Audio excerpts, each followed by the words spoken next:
Pessoal, tudo bom com vocês? Vamos dar continuidade, né? Sequência aqui a leitura de Árvore dos Desejos, da Katherine Applegate. Essa história, gente, que, vamos combinar, é emoção à flor da pele, hein? Cada capítulo, assim, você fica, cara, como assim? Tipo, né? Bem isso. E agora a gente tá num momento aqui que a Red está desabafando, né, com o Steven e com a Samar, e eles, no momento ali, no começo, eles estavam falando, oi, a gente tá sonhando, isso aqui que, né, não é real, aí depois a Red fala, não, presta atenção que eu vou falar, e aí ela começa a desabafar e contar, narrar a vida dela. Muito bacana isso. Então, antes de a gente continuar, vou pedir meu like, pedir que se inscreva no canal se ainda não for inscrito, que ative as notificações, porque isso é importante, né, o YouTube te manda lá, te avisa sempre que tiver vídeo novo. Tá bom? E esse mês tá muito especial, porque a gente tá aí com uma renovação de conteúdo. E eu conto com você sempre, sempre, sempre, sempre. Comenta, deixa aqui embaixo o que vocês querem ver nos próximos conteúdos, tá bom? Vou contar muito com a participação de vocês para escolher os próximos conteúdos, tá? Então não esquece que tem enquete lá nas minhas redes sociais. Se você ainda não me segue, segue lá pra resolver, né? Pra decidir qual o próximo desafio literário. Então vou deixar as opções aí pra vocês. Cartada final, Tempo de Reacender Estrelas ou A Troca. Então, uma dessas três, qual dessas três obras você quer ver no próximo desafio literário? E lá nas minhas redes sociais vocês têm em detalhes um pouco mais de cada obra. E também vou deixar um vídeo aqui que eu preparei para vocês assistirem e também poderem comentar bastante qual vocês preferem. Belezinha? Então vamos lá. Hoje nós vamos ler do capítulo 36 até o capítulo... Vamos lá. Até o capítulo 41, tá bom?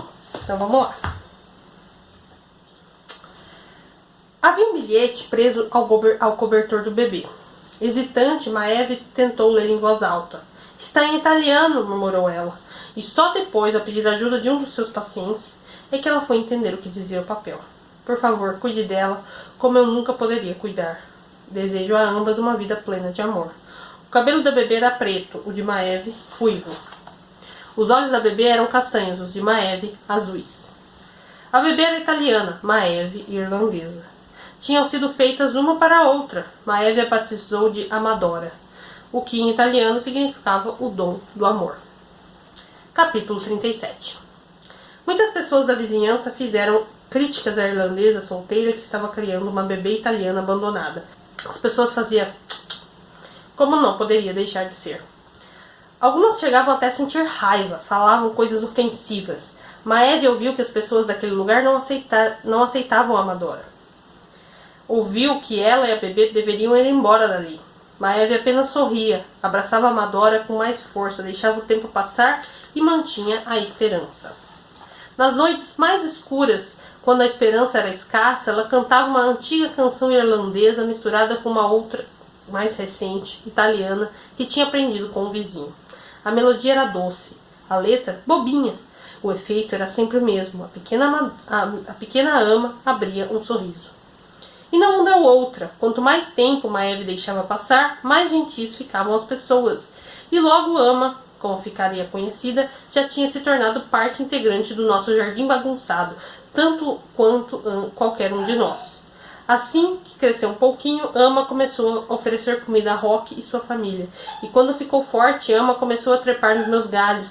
E quando sentiu vontade, Ama começou a fazer os próprios desejos. A menina virou uma adulta sensata, honesta, gentil, a exemplo da mãe. E também teve seus próprios filhos, e depois netos, depois bisnetos. E um belo dia, Ama e o marido compraram a casinha marrom e depois a casa vizinha, pintando-as então de azul e verde. Anos depois, compraram a casa do outro lado da rua e começaram a alugar as casas azul e verde para as outras famílias. A família de Ama cresceu, prosperou, brigou, falhou, amou e riu muito. Sempre, o tempo todo, eles tiravam das risadas a força para seguir em frente. Até que o neto de Ama teve uma filhinha e escolheu para ela um bom nome italiano e um bom nome do meio irlandês. A menina se chamava Francesca Maeve. Capítulo 38. Quanto a mim, minha reputação só cresceu. Pois não é que o desejo de Maeve tinha se realizado no cerne de uma árvore dos desejos? Isso não mostrava que tudo era possível? É claro que, como Rock sempre lembrava, eu não tivera nada a ver com isso. Isso não é um conto de fadas, Red, dizia ele. Mas as pessoas têm seus anseios e décadas após décadas continuam recebendo os desejos. Todos esses anos os desejos têm sido uma bênção e um fardo. Mas a verdade é que todo mundo precisa de um pouco de esperança. Capítulo 39. Depois de muito tempo, enfim, parei de falar. Uma vez que as palavras tinham jorrado, estancá-las foi como conter uma tempestade. No silêncio que se seguiu, senti como se o mundo inteiro estivesse prendendo a respiração. Eu quebrara a regra. Steven e Samar ainda me encaravam boquiabertos. Pareciam tão enraizados no chão quanto eu. Nenhum dos dois soltaram pio enquanto eu contava minha história. A porta da frente da casa de Steven se abriu. Steven, chamou o pai dele. O que diabos está fazendo aí, rapazinho? Steven se pôs de pé em um salto. Eu já vou, pai. Boa noite, Samar. Boa noite, Steven, respondeu ela. Steven saiu correndo para a varanda, mas se deteve no meio do caminho. Deu meia volta e olhou para mim. Obrigado? Falou em uma voz meio atônita, usando o mesmo tom embasbacado com que responderia se Bongo tivesse acabado de fazer umas panquecas para ele. A porta bateu depois que ele entrou. Samar ficou ali, abraçado ao cobertor. Eu só posso estar sonhando, disse ela. E depois caminhou para a própria casa e abriu a porta com cuidado. Tudo o que eu queria, acrescentou com um sorriso, era não ter que acordar. Capítulo 40. Eu me arrependi do que tinha feito quase no mesmo instante. Quebrar a regra, a mais importante de todas. De forma deliberada, falara com humanos. E não trocara só uma meia dúzia de palavras. Foram rios de palavras. Não foi como o sapo na caixa do correio. Não tinha sido um acidente. Eu quebrara a regra porque queria uma coisa. Queria fazer a diferença. Queria conquistar algo significativo antes de morrer. Tinha feito aquilo por mim e por mais ninguém. Quando os filhotes chocados e seus pais igualmente estarrecidos já estavam intocados em segurança em seus ninhos, confessei meus sentimentos para Bongo. Achei que ela fosse gritar comigo. Ela é muito boa nisso. Muito boa mesmo. Posso até dizer que é um dom. Por que foi fazer isso, Bongo? Murmurei. Por quê? Ela voou para o quartel-general, acariciou meu tronco áspero com a sua testa luzidia. Você fez o que fez, minha querida árvore velha e sábia, porque tinha uma história para contar. Foi uma tremenda falta de bom senso, falei. Eu não deveria ter agido com tanta insensatez. Não acho que foi insensatez, respondeu Bongo. Foi esperança. E todo mundo precisa de um pouco de esperança, Red. Até mesmo as árvores velhas e sábias. Capítulo 41. A manhã foi emergindo devagar, carregada de nuvens. Chuviscara logo antes de amanhecer, o que não ajudou em nada o meu mau humor, mas pelo menos refrescou as minhas folhas. Curiosamente, o solo parecia saturado. A primavera era sempre uma estação com muita lama, mas aquilo era típico e certamente faria com que o 1º de maio, no dia seguinte, fosse bem bagunçado. Um senhorzinho madrugador se aproximou de mim com uma bengala de bambu, parou para prender um pedacinho de papel azul no meu galho mais baixo, com a ajuda de um barbante. Não fez seu pedido em voz alta, de modo que eu não fiquei sabendo o que era. Mas, enquanto passava pela grama encharcada, vi um sorriso satisfeito em seu rosto. Eu sabia que receberia vários outros desejos naquele dia. Muitas pessoas vinham mais cedo para conseguir pegar um lugar fácil de alcançar. Era provável que aquele fosse meu último dia dos desejos. Como era possível que o primeiro ainda estivesse tão fresco no meu coração quanto a conversa na noite anterior com Steven e Samar, mesmo depois de todos aqueles anos? Um carro passou bem rente à calçada, reduzindo a velocidade ao se aproximar. Vi um braço, um borrão de movimento e então cataploft. Algo atingiu meu tronco. Cataploft! Cataploft! Mais 2 vezes, e o carro arrancou cantando pneu. Bongo foi a primeira a relatar o dano. Ovos crus, falou ela. Presumo que não tenha machucado, né? Nem senti nada, falei. Pão quentinho, aranha peluda e vocêzona também vieram avaliar a situação. Vocêzona passou por baixo da fita policial amarela e lambeu a clara de um dos ovos que escorria do meu tronco. Murmurou ela. Ovo cru, do jeitinho que eu gosto. Ei, Zona, não vai dividir com as amigas? Ralhou aranha peluda enquanto ela e Pão se aproximavam. Agnes só observava, empoleirada no galho. Façam bom proveito, senhoras, disse ela. Já eu ficaria muito feliz com o ratinho ainda se debatendo. Que surpresa agradável, disse Vocezona, entre lambidas. Não é agradável, respondeu Bongo. Isso só nos mostra o pior das pessoas. Pode até ser, retrucou a aranha peluda, lambendo as patas. Mas seria um desperdício não aproveitar todo esse ovo. A crueldade de uns pode ser o petisco de outros. Vocezona soltou um arroto satisfeito e os bichos chisparam de volta para suas tocas.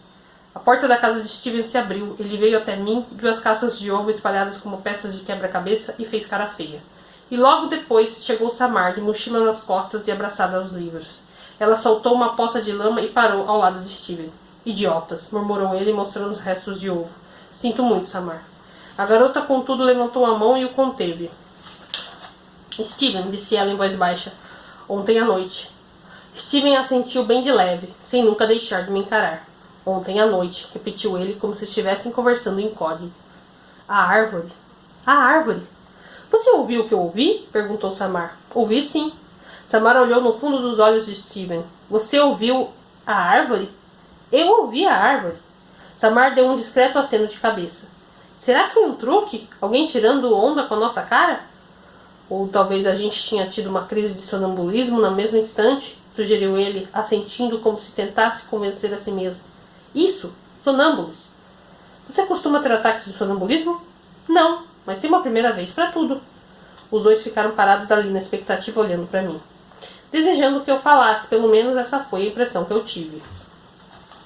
Continuei em silêncio. Já dissera tudo o que precisava e já tinha me arrependido profundamente. Steven, falou Samar baixinho. Não importa o que aconteça, não podemos contar nada sobre isso a ninguém. Combinado? Combinado. Nenhum pio. Nenhum pio. Samar suspirou. As pessoas iam dizer que nós somos loucos. E provavelmente teriam razão, completou o menino. Samar ergueu o queixo na minha direção. E aí, árvore? Tem algo a acrescentar? Eu não disse uma palavra. Samar e Steven trocaram um sorriso. Bem, concluiu ela. Não custava tentar. E lá se foram eles juntos para a escola. O pai de Steven veio até a varanda. Tinha uma xícara de café na mão. Franziu o senho ao ver Steven e Samar caminhando juntos. No instante seguinte, a mãe de Samar saiu da casinha azul, chacoalhando as chaves e com a bolsa pendurada no ombro. Seguiu o olhar de reprovação do vizinho. Ambos ficaram olhando em silêncio até perderem de vista Steven e Samar, que seguiam lado a lado. E aqui a gente termina, então, o capítulo 41.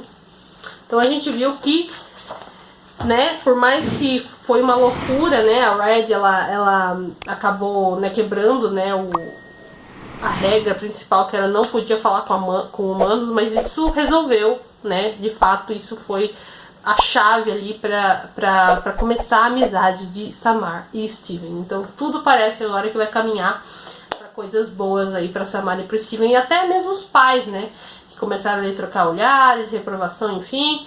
Mas eu acredito, minha teoria é que eles também vão acabar ficando amigos, né, os pais aí dos crianças, né. Então é isso, gente, estou muito feliz, emoção, né, como eu falei lá no começo, emoção, emocionante aí, e é muito legal ver essa evolução da Red, né, desde, cara, ela diz aí que tem mais de 200 e quantos anos, né, então é muito legal ver como é que foi a história, né, tipo, gerações aí, né, da família da Francesca, que agora quer acabar com a árvore, né, meu Deus do céu, pelo amor de Deus. Então vamos ver o que vai acontecer amanhã, dando sequência aí à leitura. A gente vai ler então amanhã os capítulos 42 até o capítulo 45, gente. Conto com você para nós darmos sequência então à leitura de Árvore dos Desejos. Essa coisa linda aqui. Se você quiser essa edição lindona aqui na descrição tem o link para você comprar lá na Amazon. Aliás, tem um link aqui embaixo para você comprar o que você quiser na Amazon. Bom, faz isso, usa meu link, que você me ajuda muito, tá bom? Beijo, obrigado para você que está acompanhando e até amanhã. Tchau, tchau!